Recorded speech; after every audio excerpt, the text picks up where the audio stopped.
Speaking. இதான உன் area? ஆமா. அதான் வந்துட்டேன்ல, பாத்துட்டு நீ பாட்டுக்கு ஒதுக்கி போற. மணி என்ன? நீயே சொல்லு. இவனு ஈக்குவலா மைண்டம் பண்றானே. மதியம் 3. அதுக்கு 2:59 கண்டதுன்னா என் ஆளு உன்னை பொழந்திருப்பாங்க. ஒரு நிமிஷம் லேட் ஆனாலும் தப்பிச்ச. ஏன் நீ வேணாடி? மத்தியானம் 3ங்கிறது என்னுடைய லஞ்ச் டைம்.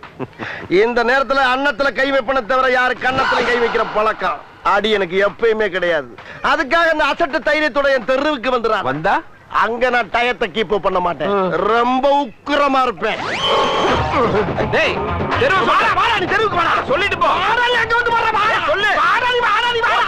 வாடா. ஏய், போடா, வாடா. வாடா. யார் அது? அத பத்தி அப்புறம் சொல்றேன். உன் வர முடியுதா? இங்கதான் எங்கேயோ இருக்குது. இரு சரி விசாரிச்சு சரி கேளு. யோ, யாரு அப்படி தெருவு மரத்துக்கு நிக்கிறது? ஆள் வளர்ந்துக்கு இதான உன் தெரு. இப்ப அடி. இரியா யோசிக்க அப்படியா?